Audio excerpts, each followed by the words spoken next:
Hello, friends. My new friends, Frank Marte and Carlos Collado. They are helming the organization called Bodega Small Business Group.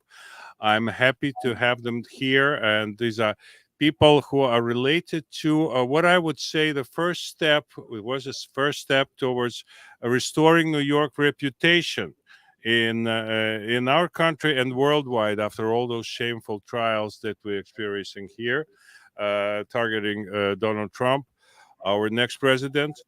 And why we here is this is that people who arranged that visit to this bodega, Blue Moon Bodega, that was visited by Donald Trump, who is being a great politician, also along with a great businessman.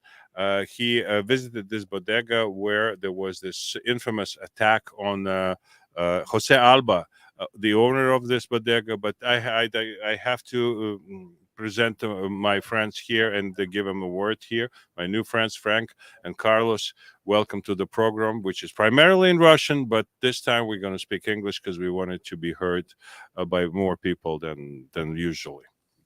Thank you. Thank you for having Thank you us. for having us. So, Frank, let's start with you since you're the president of this organization, Bodega Small Business Group. What is it about, and how did it come to be the center of this little media storm when Donald Trump came to Blue Moon by your invitation? Well, because we start the organization when we see that we was needing some voice to defend our small business. The special thing 19, the 2018. So that's already was the crime was already on rise. Then 2019 came the bail reform. That was a disaster. Basically, the people can come, they do whatever, and they just walk away, and they won't holding them for any responsibility. So we've been working on that, on public safety, supporting the law enforcement. We launched a campaign in 2020 that said we support the community and the NYPD.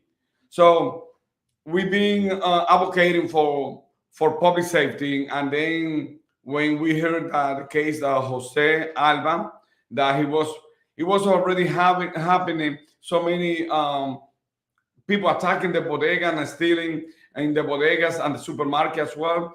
So when that came to his case, and we saw the way that happening, so we supporting. Even we bailed him out. We was doing rally against Alvin Bragg. We was telling, even the first time that when I met Alvin Bragg, and I was telling him, what you're doing is wrong because you are punishing the hardworking people and leaving free the criminals. So we keep fighting. Then when he felt so much pressure on him, so they dropped the charge. So they called me and they say, Frank, after we review the case, we're gonna drop the charge. And I told him that, hey, this is only one case, and so many cases that is happening every day. If you don't start to press charge on them, tragedy will keep happening because we will keep defending ourselves. We are independent owners, so we are no court. And that's been happening like now. So another case that has happening, they don't have that much notice in the news, but we have working and we have them getting without charge. But it's tough, the situation that we are living with the crimes. It's no consequence. We don't have a regimes of consequence. Carlos, if I may ask you about the case of Jose Alba, what was that and how did it go? Because some people may not be aware of what happened in Hamilton Heights. Sure. That is the case that we're typically seeing under this progressive, in quotes, mentality in our government and in our justice system, where a working man working long hours, gets attacked, defends himself. Unfortunately, it resulted in the loss of life, nothing that he planned. He was defending his life.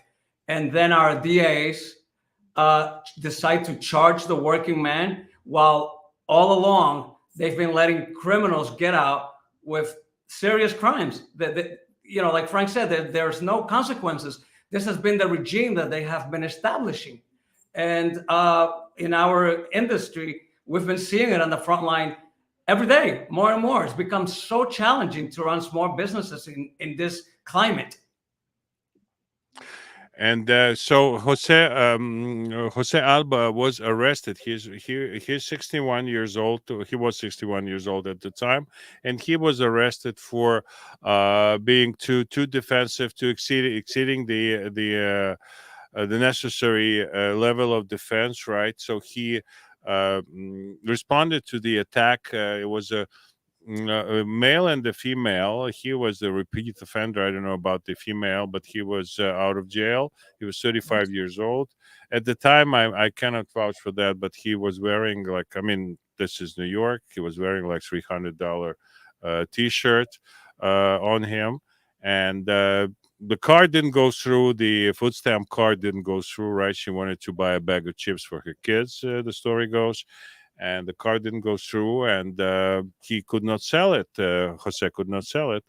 So the male came into the back behind the counter, and he attacked the man, demanding him to go outside and apologize and to, I assume, give chips for free to his girlfriend.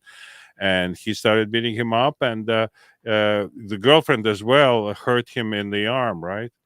In Yes. the forearm. She stuck something in her. I don't know what it was. It something sharp that she was carrying with her. But long story short, Jose Alba grabbed the knife. I don't know if it was his knife or it was knife of his attacker, and it led to, as you said, the loss of human life. He died from the young man, 35 years old, died from Mr. Alba's response, and he was taken to jail for a week. Right, he was there, and the bail was set at $250,000, which Yes. is impossible. But And Frank can speak to that because he actually had to pay the bail for him. Now, and that's another thing that we're all witnessing in New York, right? Criminals are let free without bail. The real criminals. Yes, and the thing is that still I don't understand, Carlos, is that the lady, she stopped twice, Jose Alba, and she never were charged. So I don't understand, because she's supposed to be charged. She was the one who provoked the incident, and she stopped him twice, and she never get charged. And still I do not understand. I want to ask Alvin Bragg, what happened with her? Why she wasn't charged with the case? See, selective justice, right? yeah, but for what purpose? We don't understand, because it used to be pretty plain from the movies and the TV shows and everything that you do the crime, you do the time, right? Correct. And then that was it's hard to understand, to comprehend anywhere in the world based on our knowledge on how the criminal system is supposed to work. But to me, the one of the most hurtful parts is that Mr. Alba has left the country. Yes, he did. After that happened, he wasn't feeling safe. And he left the country, and even still he be suffering from that, because he was a very peaceful man. Even you can see there that when he be telling the guys, please, papi, I don't want no problems. I don't want problem. Please, papi. So he never been in any kind of problems. He never been in any fixed fight.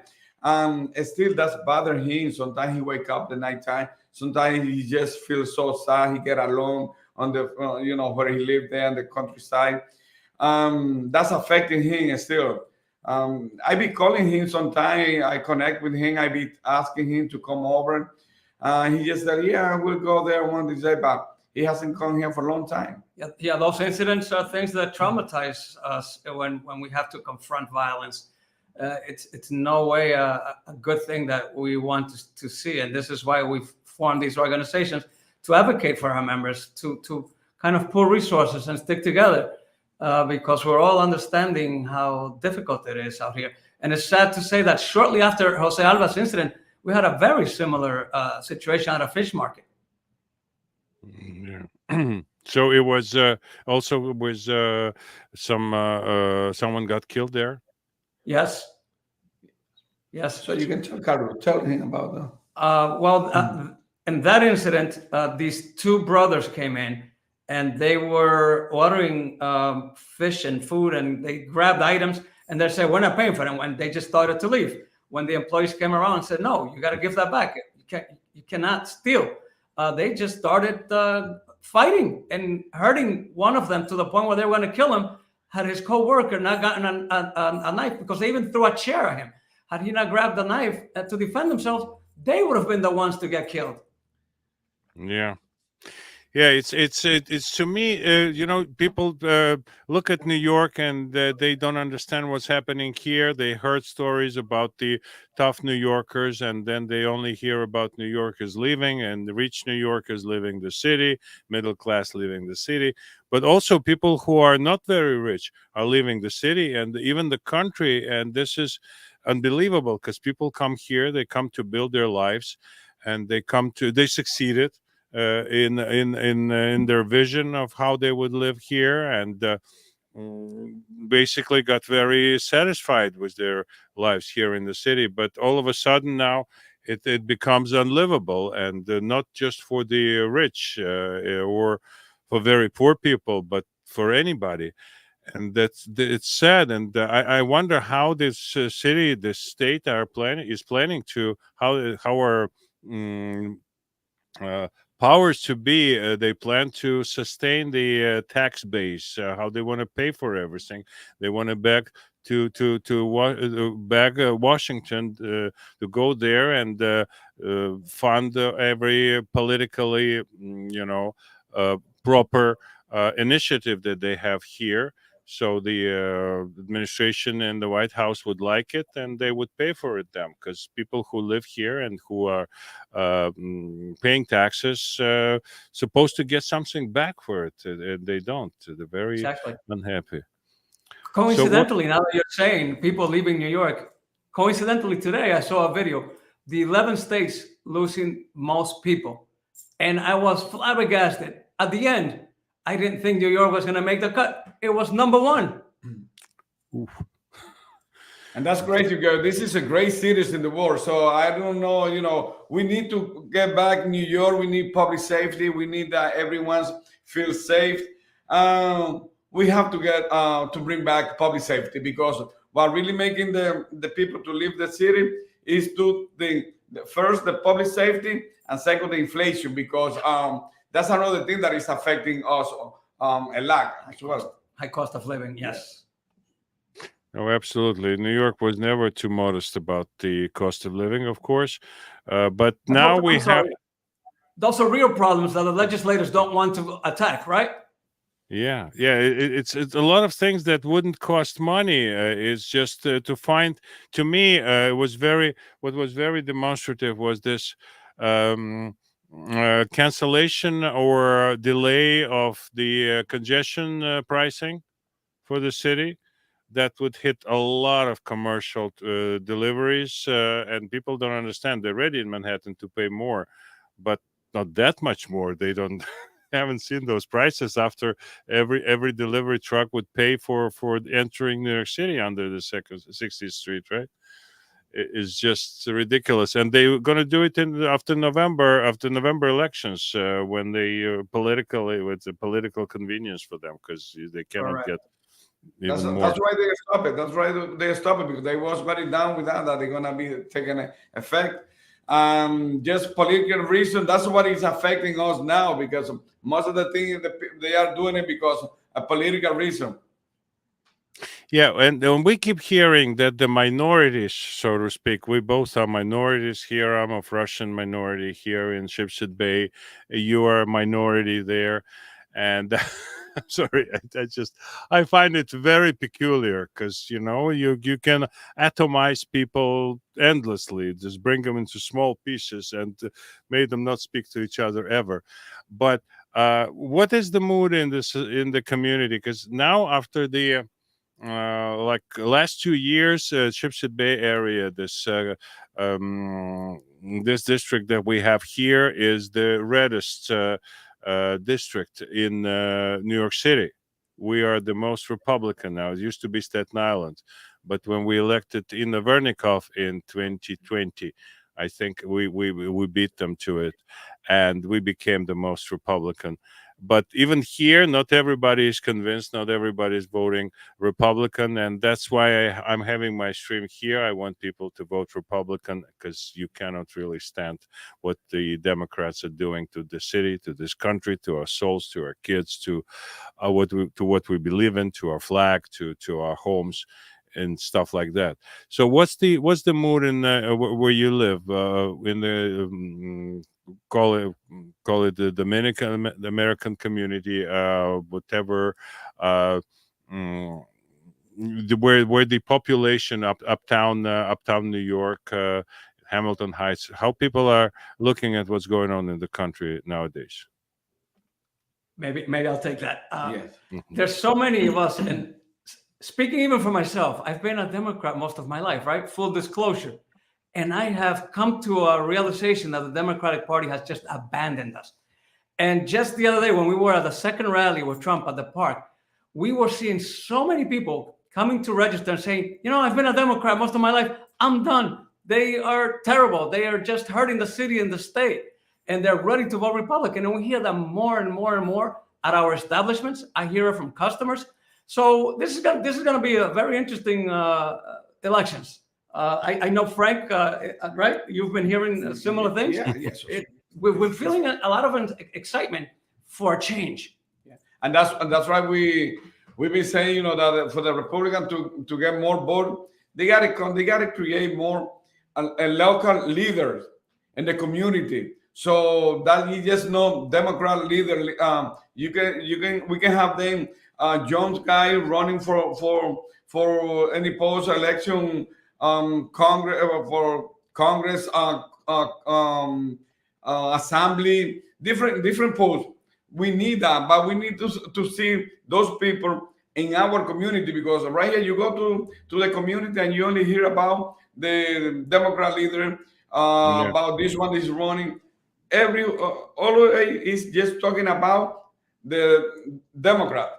We need to implement and create more leadership. We need to work with the young people and the community. The elected official, the Republican elected official, they should come to the community, because it's not anymore a guaranteed vote for Democrats.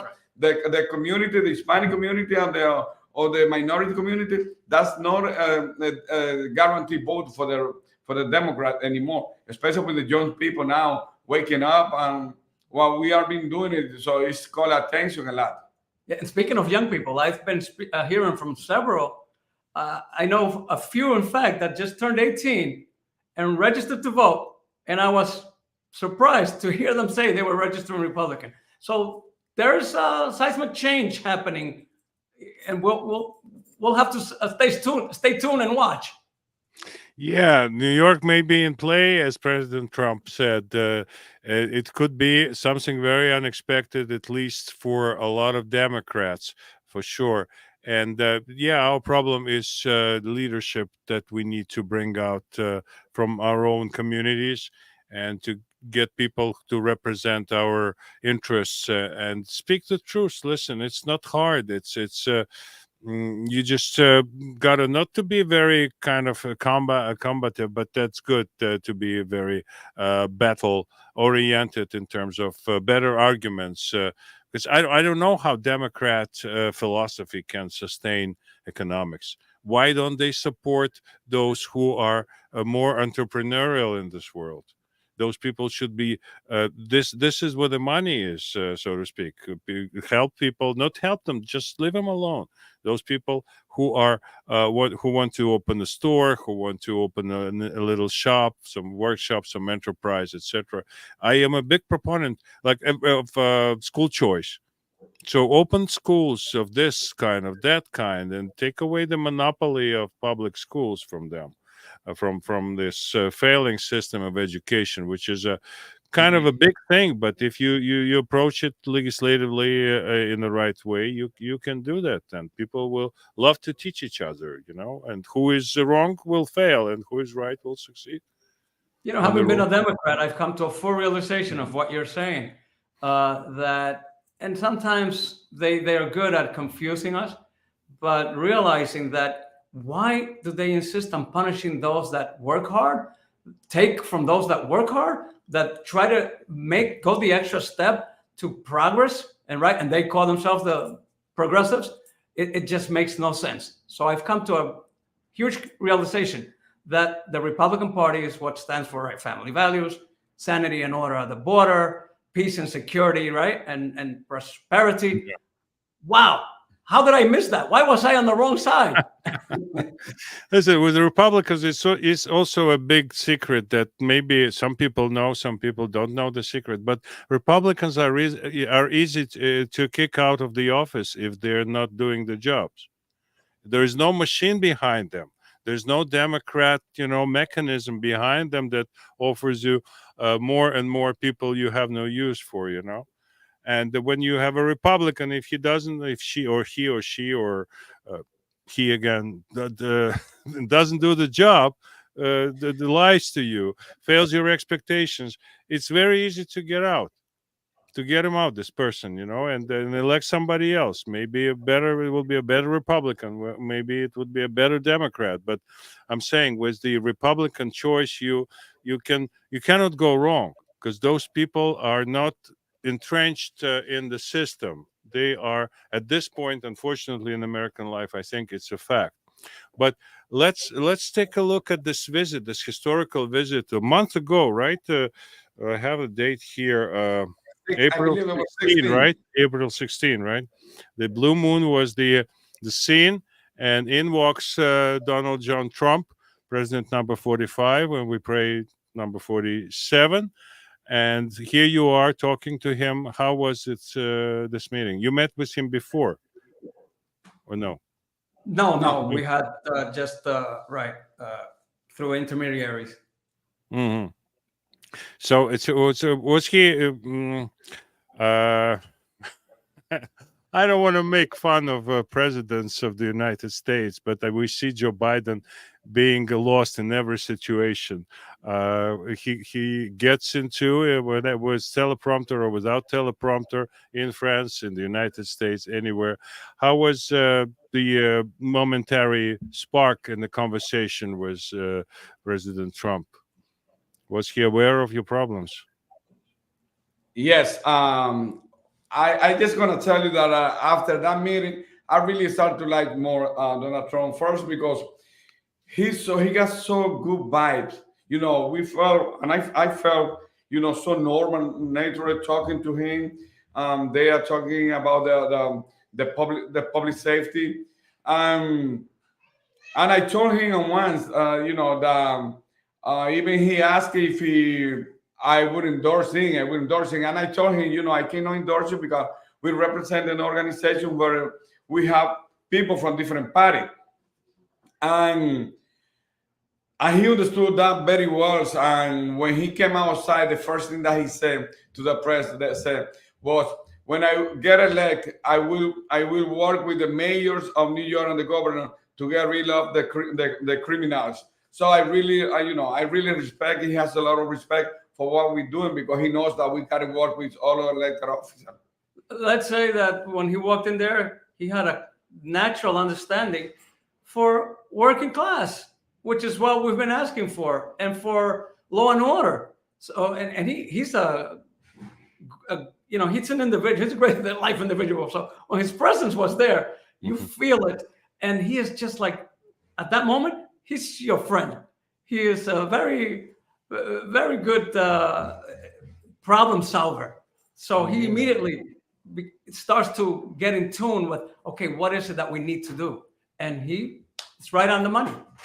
No, he's a businessman. He never worshipped anybody except for this country, and he loves this country. We know that, and he didn't worship ever a Republican Party or Democrat Party. He knew too much about people who are doing politics in this country for last uh, what 80 years probably. So he knows a lot about those people, and he knows the limitations. Because one thing about us, Americans and people anywhere in the world, we want perfection. We want an idol. We're still idol worshippers. in many regards, and we want someone who is will be everything for everybody. And from where I sit is, we have the government only for limited purposes. We don't want them to tell us Indeed. answers, to give us answers to every problem in our lives. It's their jobs, and this is our jobs. They have provide this and that, and the justice and the defense and the order in the streets and defense of the military defense of the country. So very limited scope, and I am totally in agreement with the idea that some uh, how they call it, the departments, ministries in other countries, they have to go, like Javier Milei did in Argentina, and he's another very successful at this point fan of Donald Trump, and he really took a lot of from him being an economist and really a man who set Argentinian hearts on fire. The people started believing in the country again, and he goes by MAGA, except it's make Argentina great again. He said, very convenient for me. He picked up this line. So let me ask you this: how would you? What do you think? What's your community? And since you're heads of organization, what's how your community? What your community thinks about people who cross illegally from the south, and many of them being from Latin America and from all over the world, as we talked about prior to the program. So, what's the attitude towards illegal immigration in West Harlem? Well, with the immigration, what happened with everything where there's no control, then it can turn to be a chaos. And I'm gonna tell you, because especially I've been involved in some of the things they start to come 2 years ago. Um, I told them, and once that I met a group of them, giving them some class or workshop so they can work. And I was telling them, please do not commit any crime, because this is the first time ever that your guys be receiving so much support. And I believe that they're getting too much support, because that make them even lazy. So it's a lot of good people, but when there is no control, the good people, the majority, and the bad people, they make the noise and they commit the crimes that make everyone to look back. And we need more control. The borders, we really need control.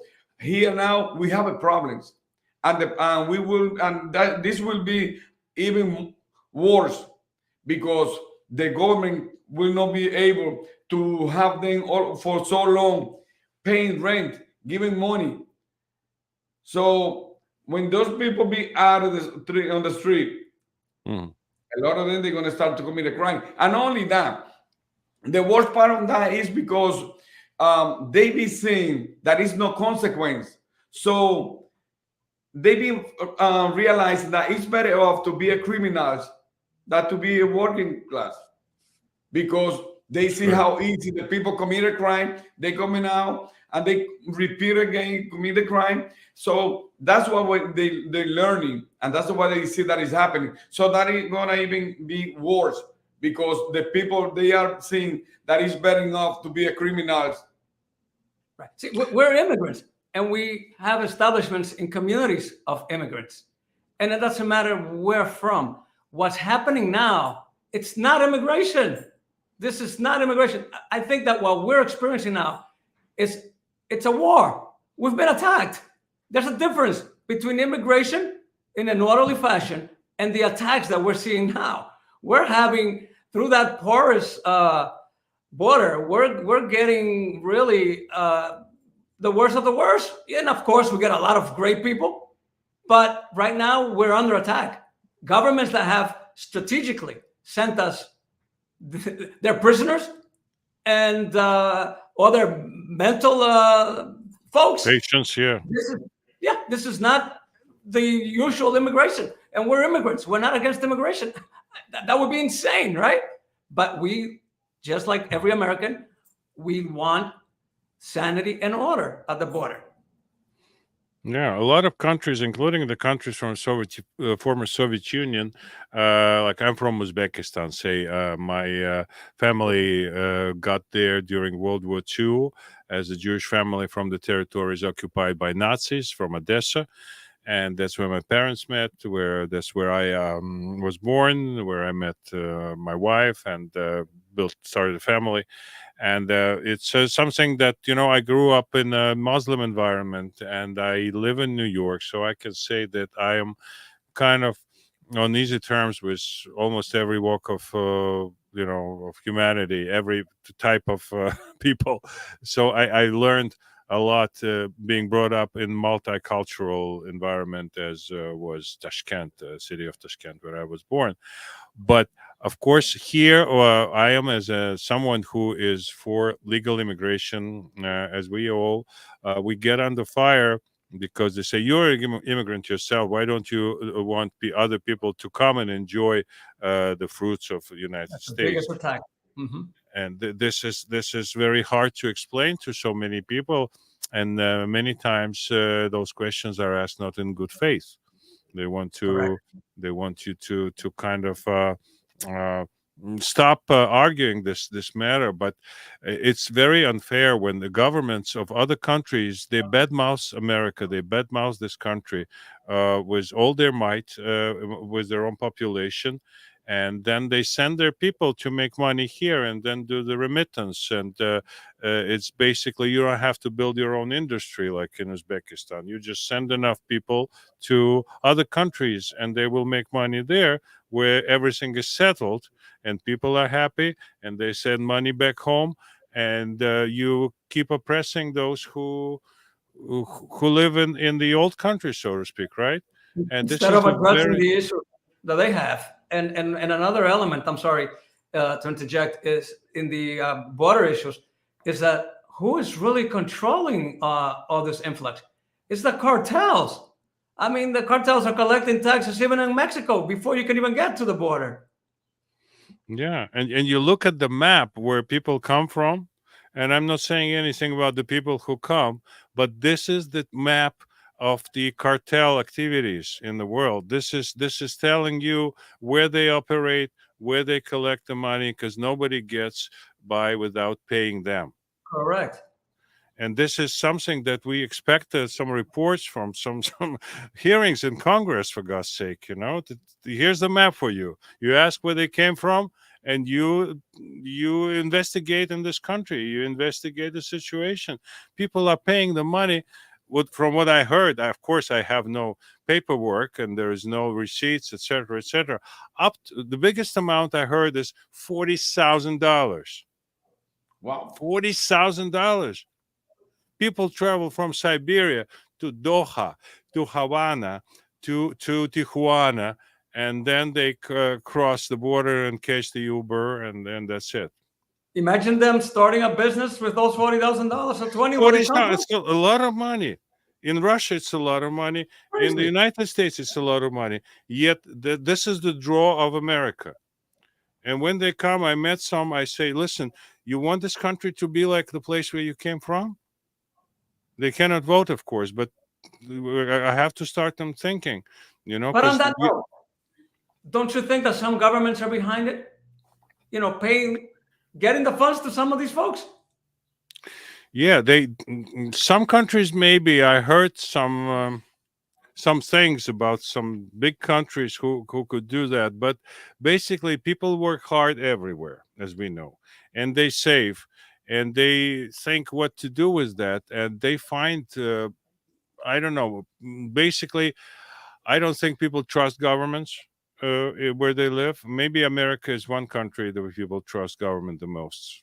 To be honest with you, because you go to Mexico, you ask, listen, you wake up 5 o'clock in the morning to sell tacos on the corner, right, with three kids in tow. What makes you do so? They say corrupt government. You ask the cabbie, you ask a restaurant owner, what's the problem in Mexico that you would like to get rid of? They say our government is corrupt everywhere. That's the only answer people know, and that's Mexico. That's our nearest neighbor, right? And Yeah. in Russia, there's not even not even started because there's no hot water, there's no toilet inside. There's, I mean, same thing as in Mexico, but in Siberia. I'm sorry, it's too cold with hot water without hot Even water. even worse there. Yeah, yeah, but all I'm saying is like it's if you want to talk about the conspiracy, here's a map for you. There's a you this is someone said there's no conspiracies, but there's also no coincidences that people have this hopes about coming to the United States, whereas we who came here before, we're not saying don't come, but come in legally and of course take care of this country Well, like we love this generous country, right? And we don't want to see it going in the direction that it's going. We want to preserve what America, the generous America, has always been. yeah, If yeah, we and have people, chaos, we're going to ruin it for everyone. no, absolutely, and nobody has it better than the United States. You go to other places, and they say, as I said about Italy, about Spain, when they all want to come to New York and Spain and Europe, and they love, they worship New York, but their own countries are. We look at them; they're not in a bad shape. I bought some tomatoes in Barcelona for 50 cents a kilo. It's like over 2 pounds. Can you Yeah. imagine the price? Like I don't remember when it was. It is such price in That the was very United cheap. States. Yeah. It was a store, very cheap, and the produce is good, and the deliveries are working, but people are still willing to come to the United States, and that's telling. We offer the world something, and I think the answer lies partially with the U.S. Constitution, of course, because it was the ultimate trust. In invested in American people. Then it was just the colonists, the freedom of speech, of course, and the Second Amendment. So government said, "Listen, you can badmouth us and you can shoot us. Here's the gun. Here's your free speech." And this is so. I mean, no, not literally, maybe, but at the time, maybe literally too. So there was a trust to people. The government trusted to the people, and vice versa. People entrusted the government, who gave them such powerful tools as free speech and the weapon to own, Well, guns and to one of own. the greatest things in this country has been that the civilian population has historically held the government accountable, right? I think that's one Yeah. of the things that distinguishes us from the rest of the world. Like you were saying earlier, if we got a Republican in there that doesn't do what they're supposed to, we should hold them accountable. Although recently it seems like we're forgetting that lesson, right? With these folks in power at the moment. Like, let's get them out because they're really hurting the nation. No, absolutely, and people just don't understand what's the plan. How do you want it to be sustainable? Especially this year is absolutely crazy because that's uh, thieves. At the scene of where the huge fire takes place, and people, thieves are stealing things from what is being taken out of the burning house. The house is on fire, and people outside are waiting to steal things that are salvaged from the fire. And I'm talking about. I mean, it's. This metaphor came to me unexpectedly. I had to translate it into English, so it may sound confusing. But I'm aware of my own imperfections very well. Very well aware. So that's the situation that we have when we look at what they do and say, why? Don't we have other things to do? Don't we have other things to resolve? Uh, why not to live happily and in agreement with each other, with the limited knowledge about each other's life, as I said, and be good citizens and be good neighbors to all? No, we have to change the situation now. We have to all go to vote, and the only kind of reason for this channel that I have here on YouTube is to wake up people and make and invite everybody who's eligible to vote to go and vote on November 5th, and also the primaries that we have on 25th this month. But very important to go vote and vote Republican, because let's try different. Let's try something different, because the Democrats nationwide, it's not working, and for the world, look at the wars, look at the disagreement all over all over the planet. I think it was a fact. It's hard to argue that during Donald Trump's presidency, it was peace and quiet. Basically, everybody was kind of on their best behavior, so to speak, most of the time. All the countries, and there was no, there were That's shown ways. What was your impression, gentlemen? indeed right. That when with his presidency, you look back and you say, "Wow," you wonder if we would have had this mess. And it's easy to come to a conclusion to say, "No, I don't believe so. We wouldn't have had the messes that we're in now if he had stayed as president." And that's why we need him back. Well, yeah, because people all over the world they respect Donald Trump, and it's like you said, that wasn't the only government that was no kind of war nowhere in the globe. So Yeah. now we be facing so much problem that can turn to be a catastrophe. So we really need a new leadership in the White House, and we gotta, we gotta do the jobs. Everybody gotta do the jobs. The GOP, they gotta do the jobs. They gotta go to every community, and every vote count And he's from a man of everywhere. solutions, getting things done, not saying what people want to hear, which is what you were alluding to earlier, right? When the people want someone that says everything they want to hear or does right everything to all. No, that's going to be impossible. We want someone that takes action to improve the economy.